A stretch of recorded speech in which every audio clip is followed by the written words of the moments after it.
Hey guys, welcome back. This is Lucid, and we're jumping back into our game with you in Hellenika Rising. So it's turn 63, and we have made peace with Nabatem, and they've taken their cap circle back. I don't really specifically recall making that part of the deal, but I know this isn't even their cap circle, is it?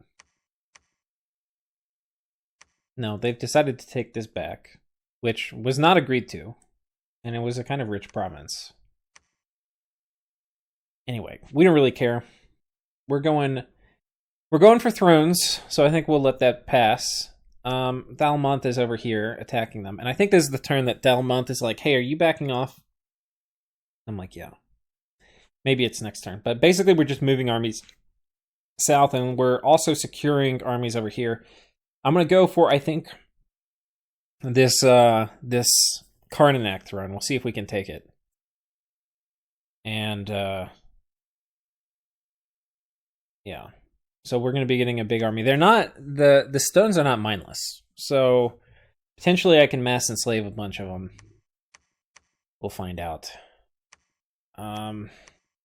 Anyway, moving basically two armies to get thrones, and then hopefully that will win us the game before Karnaac runs over everybody with an infinitely scaling economy. Okay, so that's turn 63. Did we get another Mu Atlas? I want to make sure we. Okay, we got the Conjuration one, which is okay, but not great. Probably one of my least favorite to randomly roll. And we'll do 64.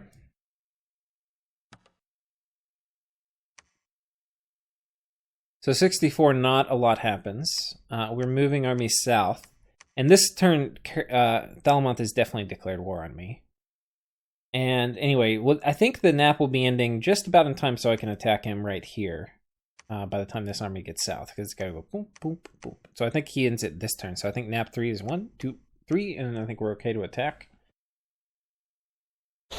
He also catches some dudes over here, and yeah, he's making very significant progress on Arcadia, moving this army south. Arcadia has told me that he feels confident he can win a Doomstack battle against Relay, but he doesn't have as many armies. He only has a few, and you can see Relay has a lot of impressive armies. Okay.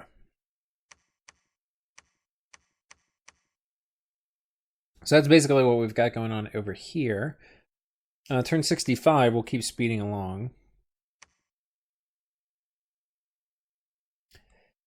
As you've never seen, okay, we're missing turn 65, but turn 65 was going to be just like these other ones, okay? I'm not going to go back and re-download it.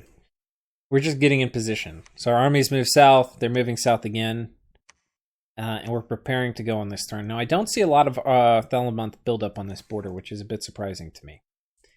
We can see up here in the north, Bellmonth has taken this from Nabatem, so it really is closing in on finishing Nabatem off, and is definitely kind of winning this war.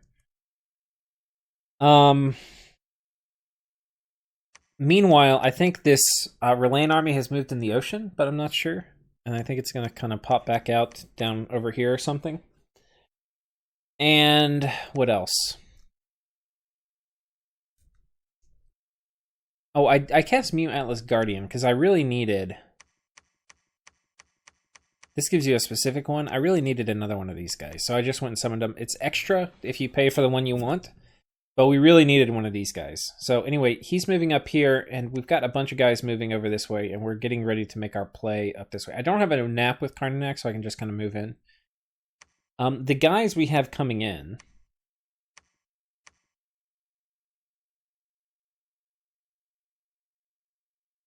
Trying to figure out where I have all my Mu Atlases. We need to talk research. Okay, so here's one enslaver. I think I have 2 enslavers. Here's another one. Oh, I have 3. So 3 turn 1 master enslaves with 3 penetration is pretty good. Research, we hit Alt 9, so we can do Army of Gold or whatever. We can also summon that Atlas Guardian, which is what we just summoned. You need to be Alt 9 to do that. Or Alt 8. But Alt 9 also gave us access to the better use, like to the top level things for Angel Eggs. So that gave us this for the first time. Construction does not give you that.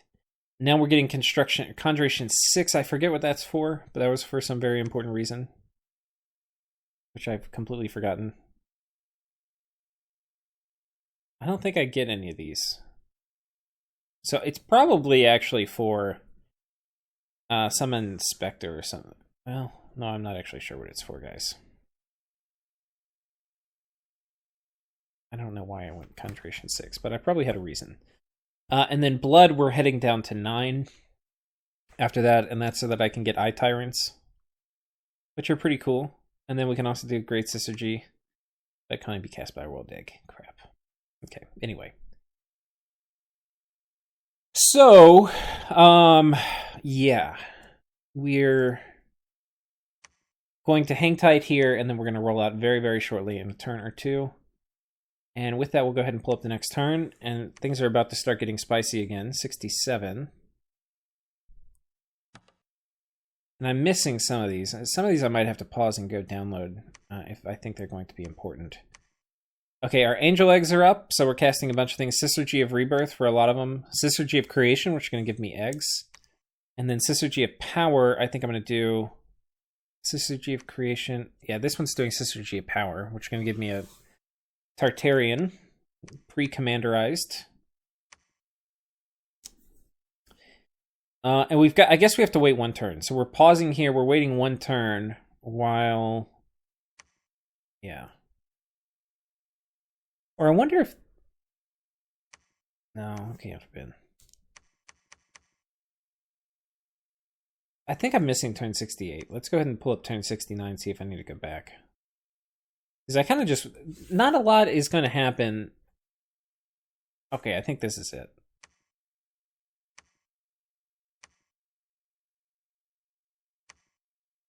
Okay, we are moving on top of this Bellmonth throne, and we steal a bunch of his shit.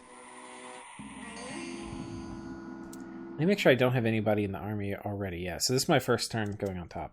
So I don't think 68 we missed much. I might have actually semi-staled or something, I'm not sure. Yeah. So we move on top here, and we steal a few of their guys. Meanwhile, we have this huge doom stack we have built up here to go and take out Karnaac stuff. And we're going to move up here and attack this, and then we're going to move over here and attack this. And if we get both of these, then we win. That is the goal. We have broken this fort, so we're going to storm it. This army we've seen before. It's pretty similar to the army that I sent against Nabatum. In fact, it's a lot of the same players. We're going to have Darkness. We're going to have... I think I got a new guy to do Astral Healing. I'm not sure. No, it's a Communion Slave. Yeah, we got a new Astral Healing guy. Got a Tart coming in here. We got a few things. So, feeling pretty confident. There's not even a huge Bellmonth army in this region. So, we're going to go ahead and take that. Over here, feeling less confident. Because I just don't know what to deal with. But I know we're going to have relief for Rigor Mortis. And we're going to have Army of Lead and Gaia's Blessing. So, yeah, I mean, whatever good it's worth. Got this guy with Hammer of the Mountains to smack some stones. So anyway, that's basically it. We're marching over this way. Let's go ahead and go to the next turn. We turn 70. Turn 70 will have some juicy battles for us. Sounds like it's raining outside.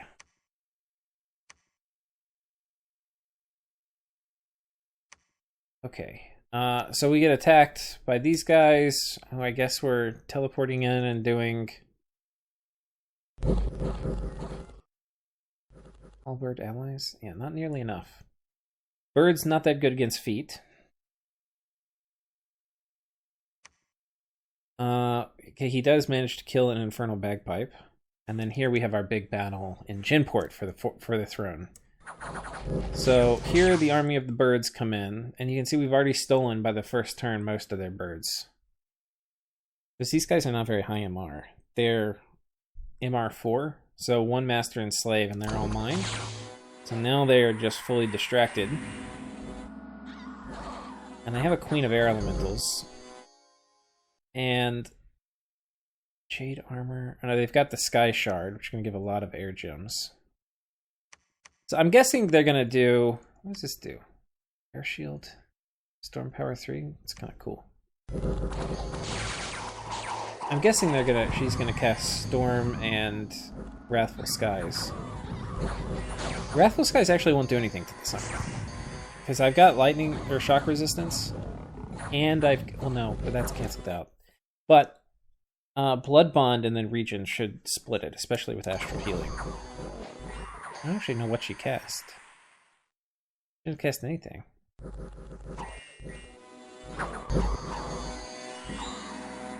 We mind merged and killed her at the end. I don't actually. Let's watch it again. What the hell was she casting?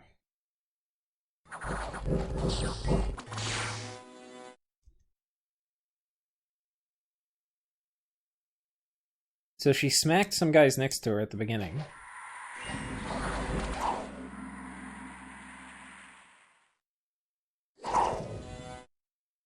Tuella's casting was interrupted. She keeps getting interrupted by the birds. Yeah, she was probably going to cast Wrathful Skies and Storm. Couldn't get it off. That's a zinger. We didn't lose anything. We got a bunch of stuff. So yeah, Genport is now ours. And we march out over here onto a pile of stones. So we'll watch this. We steal a bunch of them. We've got a bunch of Mew Atlases. We steal a bunch of their stones. Most of their stones are mine. All their PD is mine.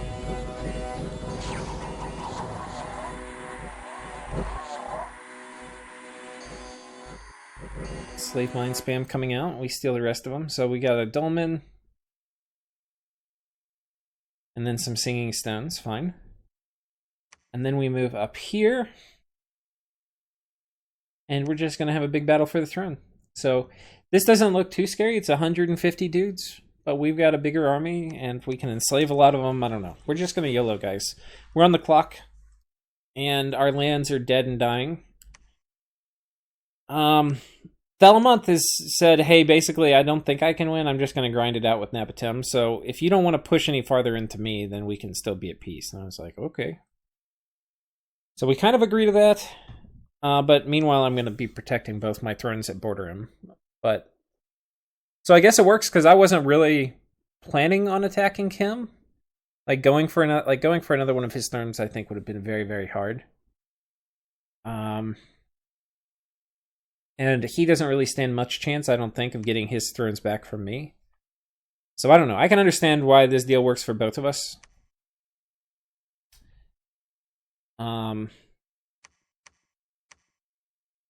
But I guess he needs to figure out a way to get his thrones back from me if he's going to win, because he's on the same clock I am. Like, we're both on a clock where sooner or later Karnaac's going to win.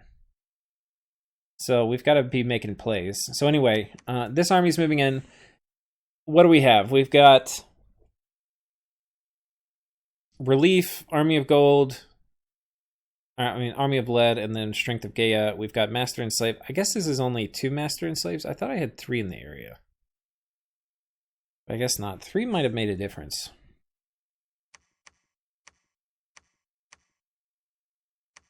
Do I have another one sitting around? I could have sworn I had 3 earlier. Maybe I pulled them out to go a different direction. Oh no, I do have 3. Okay. So that's a lot of Master and Slave. So anyway, we'll have a good battle here. If I steal a large part of his army at the beginning of combat, probably a pretty good way to start things off. We'll go ahead and go to 71.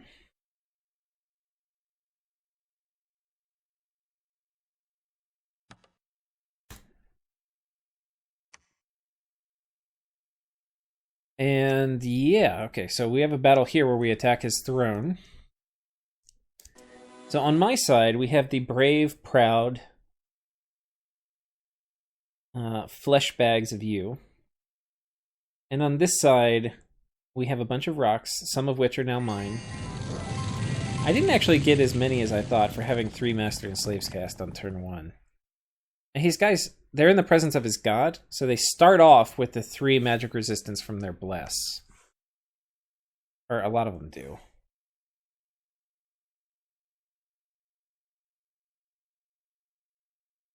Oh, no, they're not in the presence of their god.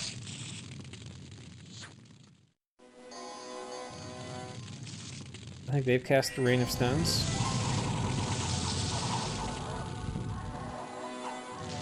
I also got, and I didn't mention this, but I got a Gift of Heaven's caster, or the Meteor Storm guy too.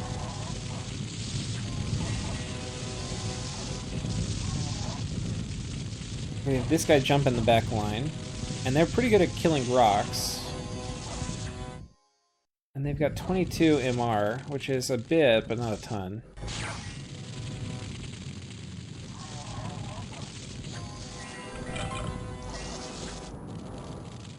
They're also fatigued out, thanks to... Did this guy not do Earth Power?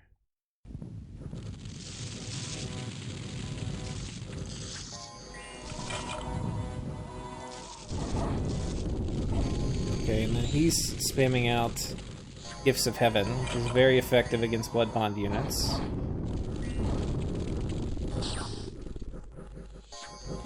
I should have Weapons of Sharpness on some of my guys. Though I recall, look, okay, this guy has it. I don't have it on enough of them, though. Yeah, it's Weapons of Sharpness always the thing. I feel like it's pretty hard to get really good coverage, because a lot of times you'll do Earth Power first, so your troops are a little farther away. We can rewatch the battle and look at Weapons of Sharpness, how it came down.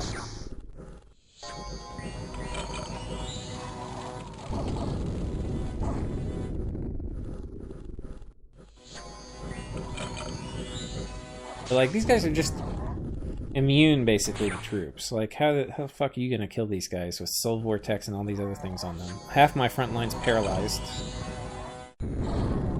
Meanwhile, we just get the shit blasted out of us. But I've got turn 1 Master and Slave, so what can I say, I guess? I'm really surprised I didn't get more with 3 turn 1 Master and Slaves.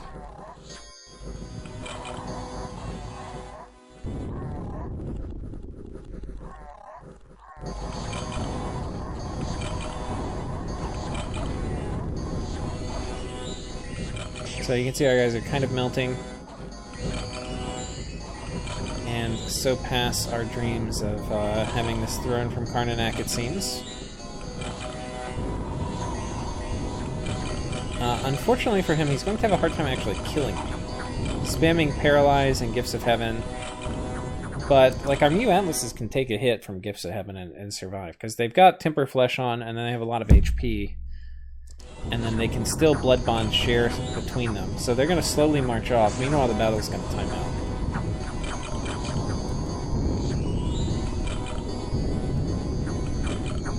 And this does not have improved spellcasting AI on. If it did, I think this is our god, actually. No, it's not. It's just a different... It's a Mew Atlas Prime, though. Looks like our god. Oh, he stole him, fucker.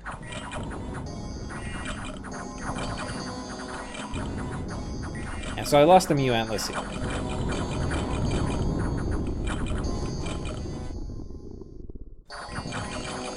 But not going to matter, because this guy is going to survive, and the battle's going to... Oh no, he gets stolen too. He's an immortal, so he's gone. But honestly, I could care less about this autokinesis now. I really am not a fan of innate caster on him. This is really, really bad. Okay, and this actually... So this... The battle doesn't time out here, but in the actual replay, it times out. So anyway, that you could see how it could have gone. I think what happened is with different RNG... Because when you see a battle play mismatch, it's usually just different RNG. With different RNG, I could have gotten one of his casters, which was putting up some key spell, and then we survived. It still cost me a lot, like I lost a Mew Atlas, and I think the battle still timed out, and that's how they all died. Because basically all our stuff died too. So I'm not exactly sure what part happened or what part changed, but I'm pretty sure basically just the battle timed out before they kill everybody, because we were really close to that happening anyway. So anyway, we basically killed a ton of his shit, and then a ton of our stuff died, but he also has a fort here now, which I don't... Maybe he did before too. So we're going to move back on top of it and see what's inside. But we're basically kind of crushed. The thing is, every time I didn't lose... Maybe I did loot. Oh. No, I lost the Mu Atlas Prime. So I still have my 2 Master Enslavers, so they'll still be able to... And a lot of this was PD. Or 50 of them. So we'll go ahead and kill the PD. Get those out of the way. And that should set us up a bit better for a final kind of engagement. If we want to go after it. But now I'm also wondering, like, can I actually take this? Because presumably he can teleport in, like, a bigger, nastier army. But this is pretty fucking scary. And I have very little idea how we're actually going to kill that. But we have this. And so I think we are going to call it for this episode. Or no, we'll do one more turn. We'll do turn 72. And I think I'm missing a couple turns, but I don't know how many I'm missing. We're missing some. A lot of these are preparation and lead up for the final decision. So here we move on top of the PD. You can see we kill. We'll see how 2. Oh, it's only 2. It's not 3. So 2 Master Enslaves. We get a fair amount of it right at the start.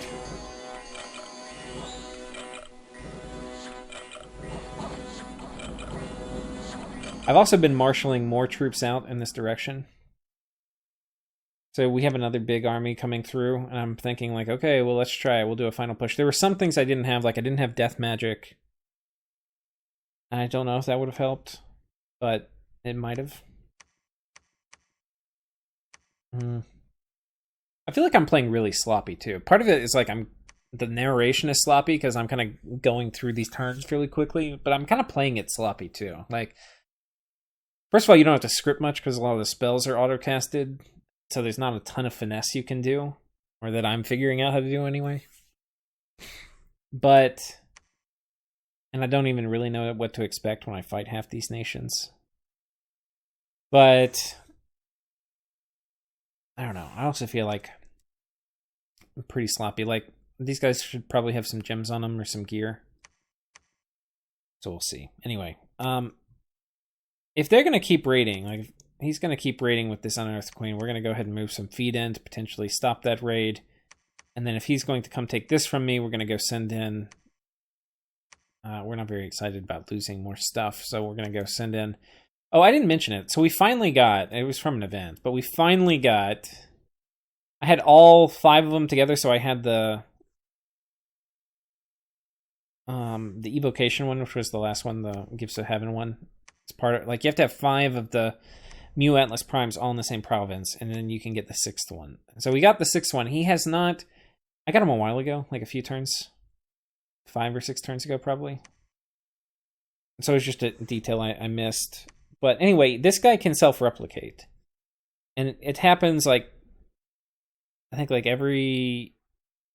I want to say like every 8 turns or something it happens. I think it's like a 12% chance. So... Anyway, he has not replicated yet. He probably should have replicated once, and it's like, it's exponential. So if you get him early enough, you could potentially get, a whole lot of them by, some really late turn. Anyway, he is going to move over here and just attack somebody if they run in. The cool thing about him, he's immortal, self-replicates, spreads dominion. And then, just decent paths, decent chassis. I don't know if there's too much remarkable otherwise. Built-in damage reversal is actually pretty cool. Yeah. Oh, he starts off blessed too, which is kind of cool. So yeah, pretty cool chassis. Anyway, we're moving an army up this way, and this is going to be kind of my last hurrah. We'll go ahead and do turn 73. And then I think the next episode will be the last episode, actually.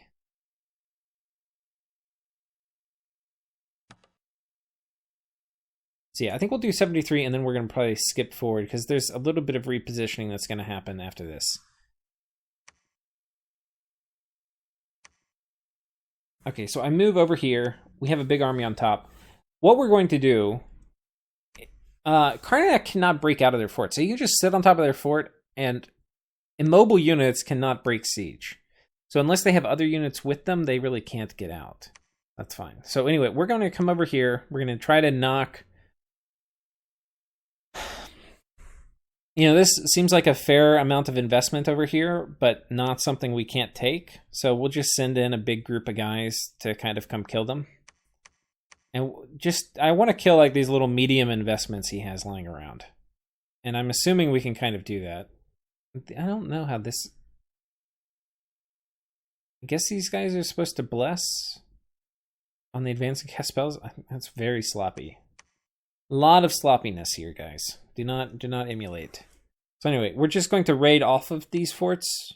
I mean, off of this, because I don't know what's inside. I think I'm going to poke my head in with this caveman. We're going to see what's inside.